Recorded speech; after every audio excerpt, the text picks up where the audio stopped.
والدین کے رویوں میں اولاد کے لیے جو نرمی ہوتی ہے، اس نرمی کی وجہ سے عمومی طور پہ جو لاڈ ہوتا ہے، پیار ہوتا ہے، وہ پھر انسان کی طبیعت کا حصہ بن جاتا ہے۔ اولاد جب بڑی بھی ہو جاتی ہے تو وہ والدین کو اسی طرح سے ٹریٹ کرتی ہے، جبکہ اس کو یہ سمجھنا چاہیے کہ اللہ رسول کے بعد اگر سب سے فائق حق کسی کے ہیں تو وہ والدین کے، اور ان کی ناراضگی اللہ کی ناراضگی ہے، اور ان کی رضا اللہ کی رضا ہے۔ ان کو خوش کر دینا اللہ کو راضی کر دینے کے مترادف ہے، اور ان کو ناراض کرنا اللہ کو ناراض کرنے کے مترادف ہے۔ اور یہ بات ذہن میں رکھیے گا کہ اگر والدین راضی نہیں ہیں تو رب بھی راضی نہیں ہے۔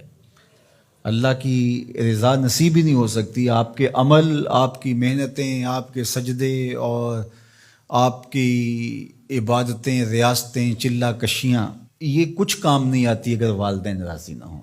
تو والدین کو راضی رکھنے کی ہمارے دین نے ہمیں تلقین فرمائی کی۔ اور یہ بھی آپ کو میں بتاؤں کہ کچھ اعمال ایسے ہیں کہ جن کی جزا اور سزا آخرت میں دیکھنا ہوگی، لیکن کچھ اعمال ایسے ہیں جن کی جزا اور سزا دنیا میں بھی بندہ دیکھ کے جاتا ہے۔ ان میں سے ایک عمل والدین کی فرما برداری ہے۔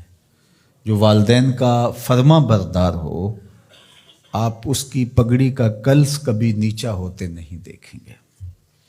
اور وہ گناہ جس کی سزا آخرت میں تو ہے ہی ہے، دنیا میں بھی ضرور ملتی ہے، وہ والدین کی نافرمانی ہے۔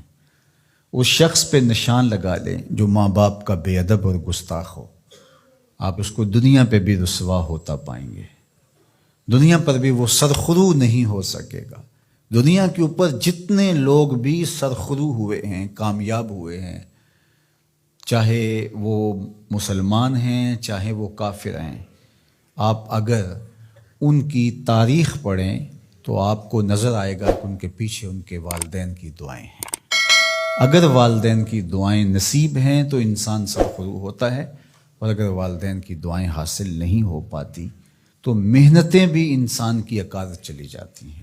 تو یہ وہ نیکی ہے، یہ وہ عمل ہے کہ جس کا صلہ دنیا میں بھی اور آخرت میں بھی ملتا ہے، اور یہ بدعملی والدین کی نافرمانی ایسا جرم ہے کہ جس کی سزا دنیا میں تو ہے ہی ہے، آخرت میں بھی اور دنیا میں دونوں میں اس کو جو ہے وہ حاصل کرنا پڑتی ہے۔ والدین نیکوکار ہوں، صالح ہوں، پاکیزہ عمل ہوں تو ان کی تو عزت اولاد کرے گی ہی کرے گی۔ والدین برے ہی کیوں نہ ہوں، یا والدین بہت گناہ گار ہیں، شرابی ہیں اور بدکار ہیں اور اعمال بد ہیں، تو ان کی توہین نہیں کی جائے گی، اور اس بد اعمالی کی وجہ سے ان کے لیے دعائے خیر کی جائے گی۔ حتیٰ کہ والدین کافر بھی ہوں تو ان کا کفر اپنی جگہ پہ، لیکن اولاد ان کافر والدین کی بھی توہین نہیں کرے گی، ان کے ساتھ وہ حسن سلوک کرے گی والدین ہونے کے ناطے سے۔ اور نیکوکار ہوں، صالح ہوں تو پھر ان کے تو حقوق اور زیادہ عائد ہو جاتے ہیں۔ تو ماں باپ کے ساتھ ہمیں حسن سلوک کرنے کی تلقین کی گئی ہے۔ اچھا، یہاں اولاد کے لیے کبھی مسئلہ بن جاتا ہے، ماں کچھ اور کہہ رہی ہوتی ہے اور باپ کچھ اور کہہ رہا ہوتا ہے۔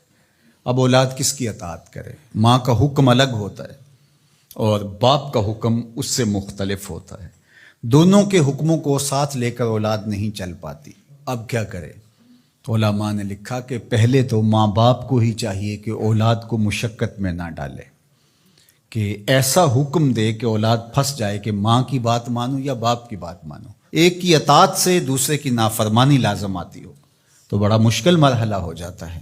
تو والدین کو اتنا خیال اور اتنا لحاظ رکھنا چاہیے کہ ان کو مشقت میں نہ ڈالے، ایسا حکم نہ دیں جو وہ بجا نہ لا سکے، جو ان کے لیے پورا کرنا مشکل ہو۔ اور بالخصوص ماں باپ کی لڑائی کے اندر اولاد جو ہے وہ پس کے رہ جاتی ہے۔ ماں کی بات مانی تو باپ ناراض، باپ کی بات مانی تو ماں ناراض۔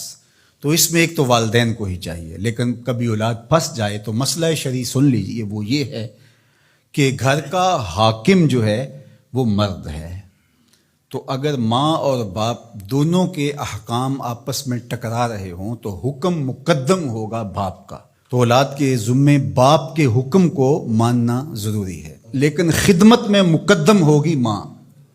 جب باہر سے بچہ آتا ہے تو کھانے کے لیے یا کوئی چیز، یا رات کو ٹانگیں دبانے بیٹھتا ہے تو خدمت میں مقدم ماں ہوگی، لیکن حکم کی تعمیل میں مقدم باپ ہوگا۔ تو شریعت اسلامیہ نے ہمیں یہ حکم دیا، چونکہ خدمت میں یہ جو حدیث میں نے آپ کے سامنے رکھی ہے، تو صحابہ نے حضور سے جب پوچھا کہ ہمارے حسن سلوک کا سب سے زیادہ مستحق کون ہے، تو فرمایا اماں کا، تیری ماں۔ پھر کہا ثم من، پھر کون؟ تو پھر فرمایا اماں کا، تیری ماں۔ پھر تیسری مرتبہ پوچھا تو فرمایا تیری ماں، اور چوتھی مرتبہ فرمایا ابا کا، تیرا باپ۔ تو اس اعتبار سے خدمت میں ماں مقدم ہے، لیکن تعمیل حکم میں باپ مقدم ہے۔ تو باپ اور ماں یہ اللہ کی رحمتوں کے دو روپ ہیں۔ اللہ نے باپ کے سینے کے اندر بھی ایک اولاد کے لیے محبت کا جہاں آباد کیا ہے، اور ماں کی ممتا اور ماں کا پیار اور ماں کی الفت، یہ تو ایک کائنات ہی الگ ہے۔